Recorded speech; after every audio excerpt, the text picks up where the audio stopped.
कमरे में गहरा अंधेरा था। सिर्फ खिड़की से छन कर आने वाली चांदनी साया बना रही थी। दीवार पर लगी घड़ी की टक टक पूरे कमरे की खामोशी को चीर रही थी। अरीशा ड्रेसिंग टेबल के सामने बैठी थी।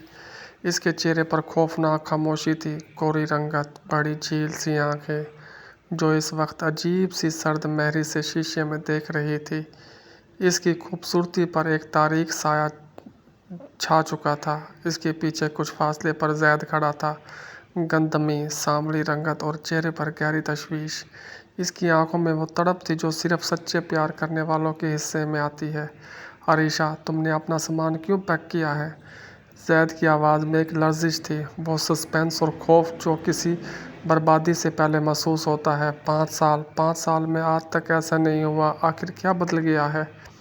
अरीशा ने आहिस्ते से रुख मोड़ा। इसकी नज़रें ज़ैद के सामने चेहरे और सादगी पर जम गई।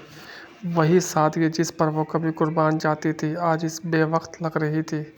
बदला कुछ नहीं ज़ैद। अरीशा की आवाज़ इतनी ठंडी थी कि कमरे का दर्जा हरारत मज़ीद गिर गया। बस मेरी आंखें खुल गई है। मैं इतने सालों से एक धोखे में जी रही थी। ज़ैद आगे बढ़ा। इसके कदम बोझल थे। धोखा? कैसा धोखा अरीशा? मैं तो अपनी जान से ज़्यादा तुम्हारी हिफाजत की, तुम्हारी हर ख्वाहिश पूरी की। क्या कमी रह गई थी मेरी मोहब्बत में? मोहब्बत? अरीशा तल्खी से मुस्कुराई। इसकी मुस्कुराहट में एक अजीब सा जहर था। मोहब्बत से पेट नहीं भरता ज़ैद, ना ही मोहब्बत से माशरे में कोई मुकाम मिलता है। तुम क्या हो? एक आम से मामूली इंसान। तुम्हारा और मेरा क्या जोड़? ये अल्फाज ज़ैद के सीने में तीर की तरह पियुस्त हुए। इसने हैरत और तकलीफ से अरीशा को देखा। ये वो लड़की नहीं थी जिसके साथ इसने 5 साल हंसते खेलते गुजारे थे। ये कोई और ही थी। कहानी की शुरुआत दरअसल आज इस भयानक रात से 5 दिन पहले हुई थी। 5 दिन पहले अरीशा की वालिदा के घर पर एक बड़ी महफिल सजी थी। रिश्तेदारों की गहमागहमी थी और चाय के कपों के साथ बातें चल रही थी। एक कोने में बैठी अरीशा के दूर की खाला ने अपने साथ बैठी औरत की तरफ झुककर सरगोशी की, मगर इनकी आवाज़ जानबूझकर इतनी बुलंद रखी गई थी कि अरीशा के वालिदा तक पहुँचे। सच कहूँ बेगम, मुझे तो अरीशा के लिए आज भी तरस आता है। इतनी चांद जैसी बेटी, और कहाँ वो ज़ैद, सांवला सा, ना कोई रूप ना कोई बड़ी हैसियत। अगर ये तुम्हारी बेटी किसी और घर जाती तो राज करती। अरीशा की मां ने पहले तो टोका, नहीं नहीं ज़ैद बड़ा अच्छा है, लेकिन खाला ने फ़ौरन बात काटी। अच्छा होना काफ़ी होता है क्या? देखो ज़रा बाकी बहुओं को, शोहरों को देखो, उनका मियार देखो। तुम्हारी बेटी ने तो बस एक गरीब और आम सा कज़न पर समझौता कर लिया। ये रिश्ता तो अरीशा के साथ नाइंसाफ़ी है। वह जहर जो आहिस्ता आहिस्ता अरीशा की माँ के दिल में उतर गया था। शाम होते होते अरीशा के जहन में भी रास्ता चला गया। जब अरीशा ने अपनी माँ के बदलते हुए तेवर देखे और उनके मुंह से सुना कि तुम वाकई इसके साथ दबी दबी सी लगती है, तो इसके अंदर छुपा हुआ गरूर और शूक व शबाहत का तूफान जाग उठा। हाल का मंजर कमरे में अरीशा के तलख अल्फाज अब भी गूंज रहे थे। ज़ैद ने धीरे से अरीशा के करीब आकर इसके शाने पर हाथ रखना चाहा। अरीशा, होश में आओ, ये तुम नहीं बोल रही हो, ये किसी और की ज़ुबान है। हमारे इन 5 सालों को यूं दूसरों की बातों की भेंट मत चढ़ाओ। चुप रहो ज़ैद। अरीशा ने इसका हाथ झटक दिया। मुझे मत बताओ कि मुझे क्या सोचना है। कल सुबह मेरी अम्मी आ रही है मुझे लेने, और मैं जा रही हूँ। ज़ैद सख्त खड़ा रहा। कमरे के अंधेरे में सस्पेंस की एक ऐसी लकीर खींच चुकी थी जो इस घर को हमेशा के लिए तबाह करने वाली थी। अरीशा के कदमों के नीचे से इज्जत और मोहब्बत की ज़मीन निकल चुकी थी, और ज़ैद की आंखों में एक गहरा तूफान समो गया था। और रात का आखिरी पहर था, लेकिन इस कमरे की हवा में छाया जहर लम्हा ब लम्हा घटता जा रहा था। अरीशा का ये जुमला, कल सुबह मेरी अम्मी आ रही है मुझे लेने और मैं जा रही हूँ, ज़ैद के सर पर धमाके की तरह फटा था।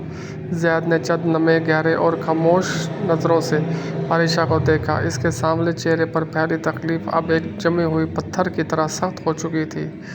इसने कोई शोर नहीं मचाया, ना ही हाथ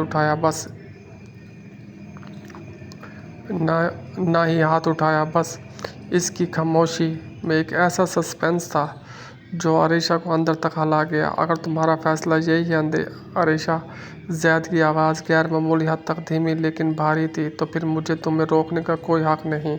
लेकिन एक बात याद रखना, घर बनाने में सालों लगते हैं और तोड़ने के लिए सिर्फ एक लफ्ज़ काफ़ी होता है। वो पलटा और कमरे से बाहर निकल गया। रात के इस सन्नाटे में मरकज़ी दरवाजे के बंद होने की सख्त आवाज़ गूंज उठी। अरीशा ने जल्दी से खिड़की की चलमन सरका देखा। ज़ैद सड़क पर अंधेरे में अकेला पैदल चलता जा रहा था, बगैर किसी मंजिल के, अपने बोझल वजूद के साथ। अगली सुबह सूरज की पहली किरण के साथ ही बाहर गाड़ी की हॉर्न की आवाज़ आई।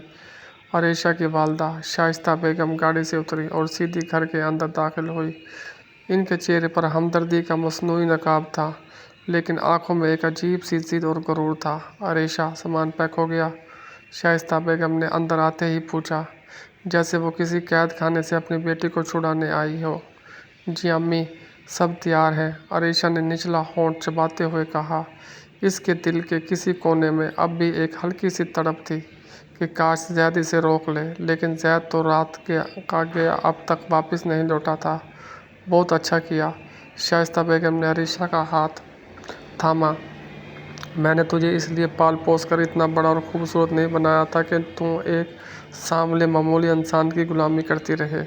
मेरी बहनों ने बिल्कुल सच कहा था, इस घर में तेरी जवानी और हुस्न ज़ाया हो रहा है। अब तो मेरे साथ चलेगी, और जब तक ये लोग तेरी कदर नहीं समझते और हमारी तमाम शराइत नहीं मानते तो वापस नहीं आएगी।